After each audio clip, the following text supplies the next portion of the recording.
Climbers versus Dubu Party, Game 3. Got a new caster here, Ether. Hi What's up? everyone.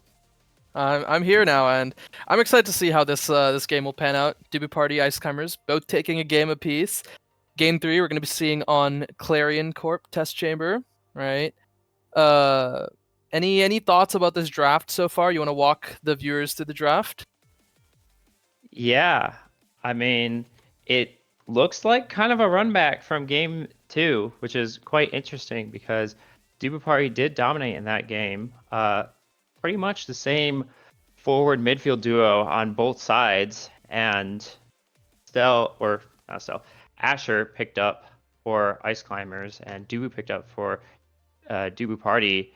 And the Awakenings are quick strikes and aerials. So that Octavia is really happy about her starting Awakening. Yeah, and I mean, how was the starting Awakenings last game, right? Where this Octavia was picked as well for card box. Yeah, they were stacks on stacks and explosive entrance, and explosive entrance was not picked up on anyone. Oh, yeah, the stacks, which means I guess explosive has a chance to fall down to Octavia later. It almost did, in fact. It did show up in set 2 draft, but ended up being a non-factor. It was really just comfort, speed, striking the core into the net. All those things happened and turned up due to Dubu Party. That being said, though, if they can actually get the burst damage through for Ice Climbers, unlike the last game, maybe they can get a couple scores on like they did Game 1. Yeah, and I mean, last game was Jack Limestone on the Estelle, because I think I remember Game 1 he was on the Vice. Yep. Game 2, what was he playing? Estelle. Oh, okay, it was the Estelle. All right. I was going to say, because if you shifted over from the Vice to the Estelle, yeah, his Vice is good, but Jack Limestone has kind of been known to be this Estelle player who's kind of spammed the hell out of Estelle. Great rhyme. In a lot of ranked games, and has shown his presence on that pick, right?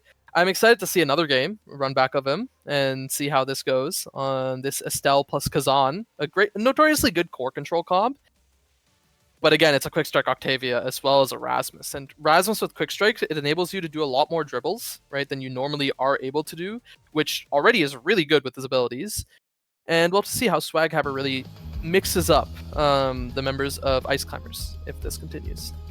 And it looked a little bit scary for Lola Mao when he got the 1-2 punch. So maybe if you can get the 1-2 punch again with the quick strikes, end up turning up Ice Climbers' way. But we'll have to see.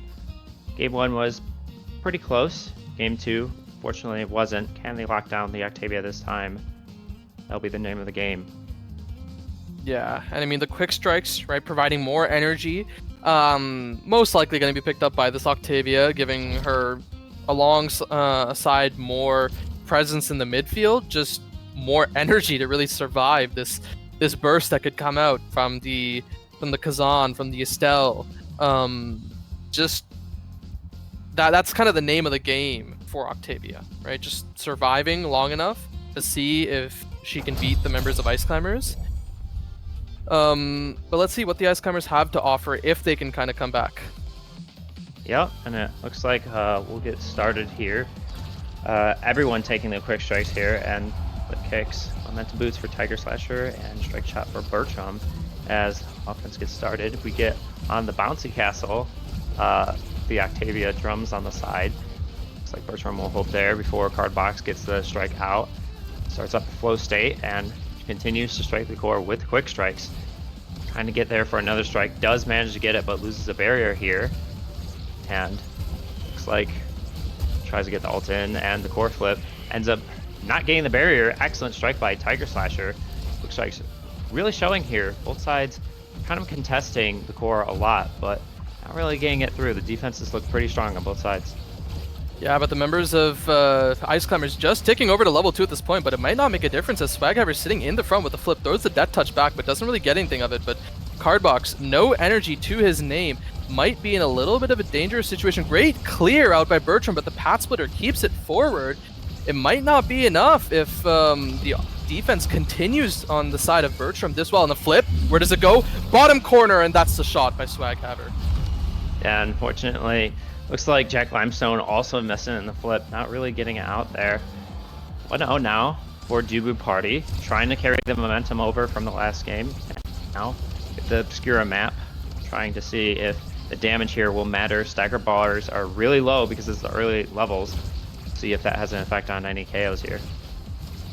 Yeah, KO's not looking to be the name of the game for the side of Ice Climbers, as they're just looking to put this core in the net, and now with a flip for Lullamout, actually burns it a little early, doesn't manage to get anything out of it, but the dribbles still keep going. But Cardbox and Swaghaver trying to clear this out. Bertram with the roll, stops it, back up to Swaghaver. The Whiplash doesn't really get anything, but Cardbox keeps dribbling, looking for any offense that can convert, but the side of Ice Climbers is keeping this offense lethal, but Bertram is even better at holding this down, and Cardbox is looking low, taking damage, but not being finished off just yet. Yep, Carbox will try to get the flow stage started. Stagger bar a little low, has to burn and invade. Does end up dying though with Tiger Slasher's true combo.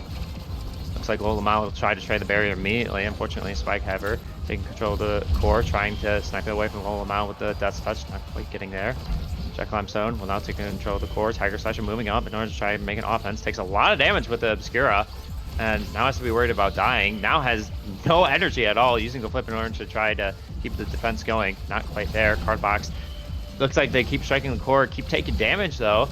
Lullamout trying to confirm the kill, possibly with the hook into top spin combo. Doesn't really quite get there. And yeah, but the issue is the side of Ice Climbers doesn't really get as many offenses as they're hoping, which is why Bertram can save these barriers. But as I say that, a barrier falls, and now Strike War needs to be won by Lullamout if he wants to convert this. Cardbox still with this flow side. It does fall for now. Tiger Slasher trying to keep this defense going. The piercing shot coming forward. Back up to Bertram, back up to Swaghaver. The pendulum swing doesn't really get much. Swaghaver taken low. Could he die? Still alive for the time being. Strike, Death Touch. Intercepted by Jack Limestone. Ooh. Tough in there from the kill though. Lullamout now has a flip, trying to get it in. Cardbox ultimate just happens to hit the core and just slides on in. I don't think Tiger Slasher was quite prepared for that angle. Yeah, maybe not prepared, maybe didn't have the abilities, right? This is the Momentum Boots Asher being played, right? You don't have that strike shot able to kind of defend these angles that could come out from Cardbox. And oh, Jack Limestone almost Rose Warps and piercing shot Swaghaver off the map, but now this evade being taken away from Swaghaver. Bertram just keeps dribbling and dribbling and dribbling, but the barrier eventually goes down the flip, out to the top corner. Death Touch down, gets the barrier on the opposite side. Cardbox isn't able to maintain his flow state. Now Lullamout looks almost dead. Same with Swaghaver. Both brawlers in a pretty tough situation, but Lullamout is the one that gets focused off first. Yeah, who knew he was going to die? And it looks like Tiger Slasher's next as the core flip comes out. Not really quite making the mark. Swaghaver, Cardbox getting the hit stun there. Bertram passes it up to Cardbox, eventually gets the goal. All three contributing to the set win. Clean fundamental play at the end there out of Dubu Party as they secure the first set, and Cardbox maybe being rewarded with something like a Chrono Boost with a Cast Blast. No, but there is a Catalyst, there's a Stacks. Great rewards there for the Octavia. Guys, is Quick Strike's Catalyst weak? Octavia will immediately pick up that Catalyst to try to maintain as much energy as possible in order to survive or possibly be on their aggression. And looks like Stagger will be picked up for the Rasmus. Hotshot for the Stell. Hatcher gonna select okay, decides Twin Drive at the end there. Not really sure. Twin Drive over Reverb. Seems like a missed opportunity there, especially with the Stagger scaling that Asher does have. But we'll get into the Xenocloak area with the side great streets. hold by Bertram, making sure that doesn't go through, and now the side of Tiger Slasher and Jack Limestone trying to keep this for the Death Touch, intercepted by Jack Limestone. Trying to get this clear out, does manage to for the time being. The flow state expires from Cardbox, but the core just keeps going past, and now Swaghaver is in a situation where he could score, and Tiger Slasher, no! The primary stops it for the time being, but the offense isn't ended yet. The breakthrough keeps it forward. The hook, one barrier apiece. Yeah, it looks like they're trying to continue this offense, but looks like Octavia's just getting every single strike, every single piece of energy needed in order to pass the Swaghaver. Trying to confirm the core. The barrier doesn't quite get there. Bertram, really weird dribble, but ends up working out as flashes the boys emote. Looks like we're going back into a neutral state. Offense now started by Ice Climbers. Jack Limestone trying not to get KO'd by Swaghaver, and now offense will be started on the other side. Core flip out, and after all expended. in order to keep the defense going for the side of Ice Climbers. Yeah, and in the end, it is still a neutral state, right? Both sides with one barrier apiece. This looks to be a pretty tough 1v1 for Tiger Slasher to win. Cardbox almost has the flip. The flow state still maintained. The clears out by Tiger Slasher, out by Jack Limestone. The piercing shot stopped by the Bertram primary. And the dead touch is intercepted by Jack Limestone. The flip is still available for Bertram if he needs it. Same with Tiger Slasher. Both goalies, they won't fall just yet. The primary stopped. The flip not stopped in time as Tiger Slasher is slightly late with the flip. Now Swaghaver has to win this 1v1 against Tiger Slasher. He does, and the Rose Warp doesn't come down in time. Yeah, this is looking like a lot like game 1, where Tiger Slasher and now Bertram here, instead of Spartan, just keeps defending the last barrier to their last breath.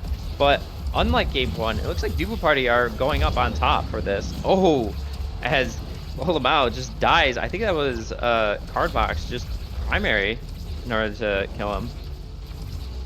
Yeah, it's the show of dominance from Dubu Party is still continuing as they take that kill on Lolamao, and now a barrier. Cardbox still keeping this flow state forward. It's just looking like an absolute slaughter, but a barrier is taken back, a sign of solace for Ice Climbers, but the dribbling just keeps going in this corner. There's not much they can do as the pendulum swing drops Tiger Slasher and gets the goal. Bang! Stood a little bit too close to the edge and gets punished with the pendulum swing.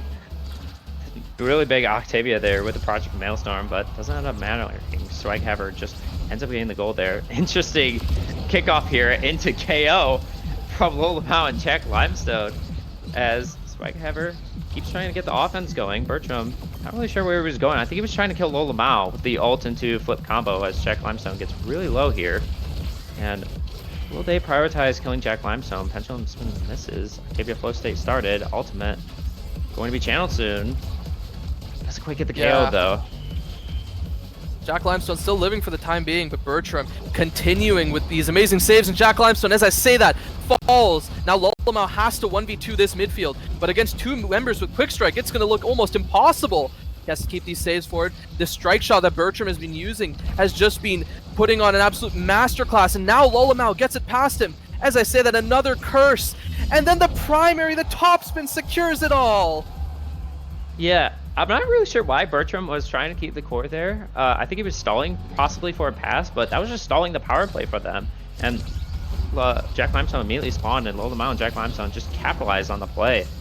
It's like, ooh, Cardbox burning that flip might get punished later, and core's just going around the world, Ether.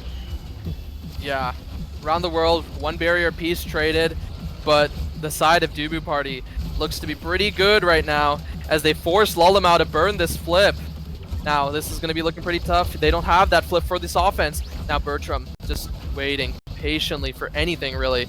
And Lolamao in this corner doesn't really get much. The death touch almost sent into the flip, having to be burned by Tiger Slash. He doesn't have this for this offense by Swaghaver. Swaghaver hits it. Barrier. Flip.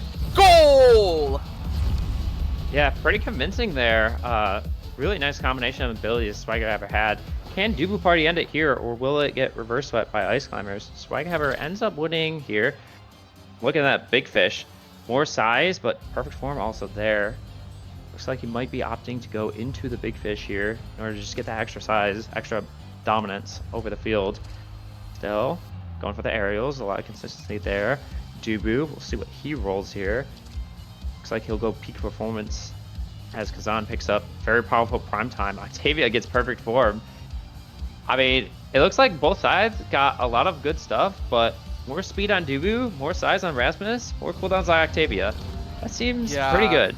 A little dangerous, but that aerials that was skipped by everyone in favor of the quick strike finally shows up, and now Jack Limestone is actually rewarded with a pretty powerful build. Between the quick strike, the hot shot, the aerials, everything there looks really good. But same thing with Lolamao, as he has that prime time now for even more primaries, but I don't know if that'll matter as another barrier, more, maybe even a goal taken by Dubu Party as Swaghaver slots it into the bottom. Yeah, one size is what Swaghaver needed to order to dominate that point. Looks like he was just winning every interaction and just getting every hitbox down there in order to take both barriers quickly. Bertram was able to move up all the way across halfway in the field. And it looks like Lolamao quick two barriers here as Ice Climbers try to respond. Yeah, now Lolomao on this 1v1. There's not much you can do as a slow Dubu. And he gets the goal. Yeah, Ice Climbers need to find more points like that, more points where they can use the Kazan primaries in order to direct the core to where they want to go and force it to where they want the barrier to be taken. Trying to kill Carbox here, has to expend the flip in order to survive, but now Carbox is very low. Gets killed by the Estelle as they trade another barrier, but Swaghammer has the core again. Can he stall out? Can he find the way? Rasmus really stalling. And there's the death touch. There's a strike shot too. The panic flip out by Tiger Slasher, which means that the Dubu still just has this Tofu Fortress to keep going. Now all these abilities being used by Dubu Party, trying to go for this barrier. They don't get it yet as Tiger Slasher keeps saving it for the time being, but it's still looking really dangerous. Yeah, I mean, energy advantage, definitely Dubu Party, and they're looking to close out this point here and get themselves a match point. Passing it back and forth. Now they all have bursts. We'll see if they use it here. Do they just get the barrier alone? Can they only use one energy burst here? No. Tiger Slasher will get the primary out in order to defend. Card box loses the flow state. Now has to expend flip, but it looks like well defended by Jack Limestone and Lola Mao. And now the energy is looking quite even here. Lola Mao trying to pass to Jack Limestone with the primary. Doesn't quite get it. Swaghammer, can he get the point? No, he cannot. And Bertram wastes the flip here. Looks like they still can't get the barrier though, but the Fortress ends up betraying them. Tiger Slasher now has to do a pretty good defense, but unfortunately can't quite get there. Doesn't get the clear with the primary, and now Dubu Party on a match point here. Yeah, unfortunate bounce just sends it up to Swaghammer and just gives him a chance to get that little free shot right in. But I think I just want to highlight the interaction war there between Lolamao and Bertram. Both of them played that defense and offense respectively really well. But in the end, you know, it's just Bertram came out on top, got it back to his teammates, and then they went for that goal. And now Cardbox is looking really low with this flip. Gets sent off with the topspin after greeting to save the flip. The hook, the strike, that's the goal for Lolamao. And this is such an important point here. 2-2. If Ice Climbers lose this point, that's it. Their season is over, and Dubu Party move on in the playoffs. But if they can win, maybe they can find a way. Maybe they can find the reverse sweep that we hinted at the end of set 2 in order to try and find a win here. Yeah, there's a chance that if Ice Climbers win here, they will in fact be quite chilling. Yeah, now Cardbox pushing up in this bottom corner has the flip. It's saved out by Jack Limestone. But this flip is still in play as Cardbox pushes into the corner. The missed breakthrough means that the flip is used, and it almost goes in! But the dribbling continuing up at Cardbox. The flow state still building. The base drop used. Asher taken off the map. It's a 2v2 in a very dangerous situation. The piercing shot buying time, but the flow state is still active, and the flip doesn't come out in time after the Rose Warp, which means that Dubu Party takes it, knocking out Ice Climbers. Pretty convincing too after close. I mean, to be fair, some of those sets could have went either way, it felt like. Just going back and forth between the two goalies until, you know, Tiger Slasher slipped up a couple times, whereas Bertram, you know, won those interactions, unlike game 1. And yeah, unfortunately, that's it for Ice Climbers. Their road is over. They can climb down the mountain as Dubu Party hosts a fiesta for next week.